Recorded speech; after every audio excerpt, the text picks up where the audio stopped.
Okay, are you ready to talk about puzzles and games? Because obviously, in order to have quality family time or to increase our child's IQ, we have to have a good selection of puzzles and games at our house, right? Like a whole closet full, do we?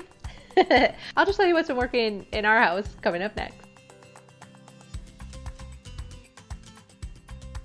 Well, hi, I'm Dawn from theminimalmom.com, and I'm glad you're here today because this has been highly requested for us to talk about puzzles and games. And you know, they just come with the territory of kids, right? And we get them as gifts and we buy them ourselves. We pick them up at garage sales and stores, and we think like, oh, we're going to have these wonderful game nights and it's going to increase my child's intelligence by them doing 5 puzzles a day. And so, yes, I think these are very important things and part of childhood, but I'm guessing we all have too many of them and that we don't need as many as we do. Why? Because how much time do we actually spend with these?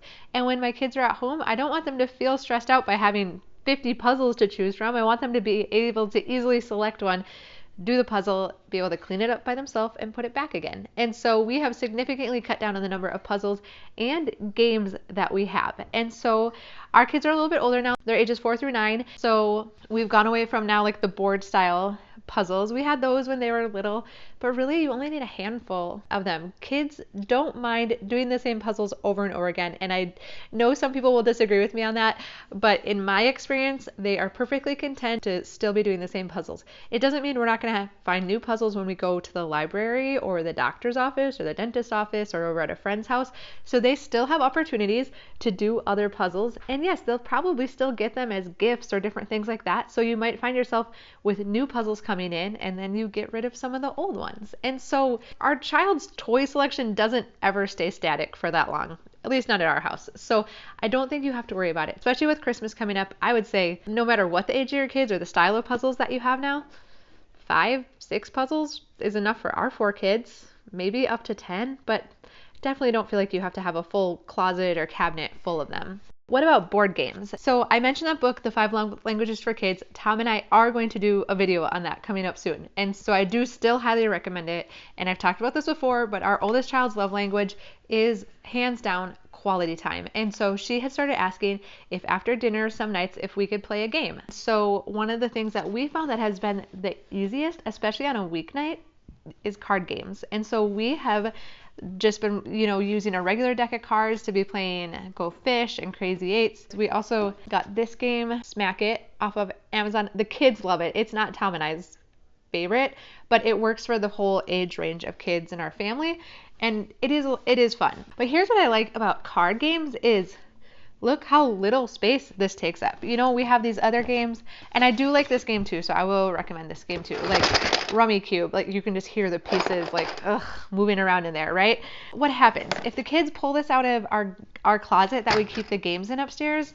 It's a huge mess to clean up. And so in the past we had all these games and they would pull them out just because they're bored and there's pieces everywhere and it is a big pain in the butt. And so I decided a while ago that I'm just not keeping things that cause me stress as a parent to take care of, and it doesn't really matter to me how much my kids love them. We had a bunch of different styles of games in the past, and they were a big mess to clean up, and the kids did not do a good job of taking care of them. And so I said, well, I'm sorry, you're not doing a good job taking care of it, so I'm not going to have this game in our house anymore, and I would get rid of it. And I just decided that I get to make those decisions in our household. So Rummy Cube is a game we like, with the younger kids, we'll just have them team up with an older person.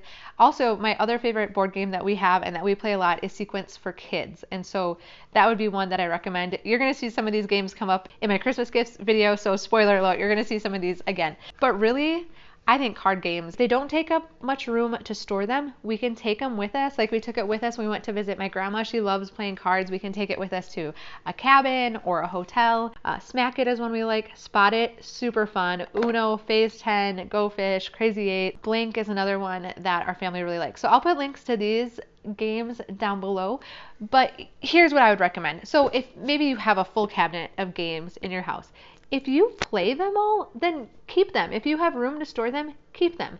However, if it is something that doesn't get played with, doesn't get used, and is just taking up space in your house, I say get rid of it. Because let's say even what's best case scenario? We have one family game night a week. I mean, really, what do we all let's be realistic. What do we have time for? So let's say we have one game night a week. Okay, if we had a 1 month rotation of games, so 4 games a month, wouldn't that almost be plenty? Like, do we need 12 games? I don't know. I'm asking you these questions because I think you have to decide it for yourself.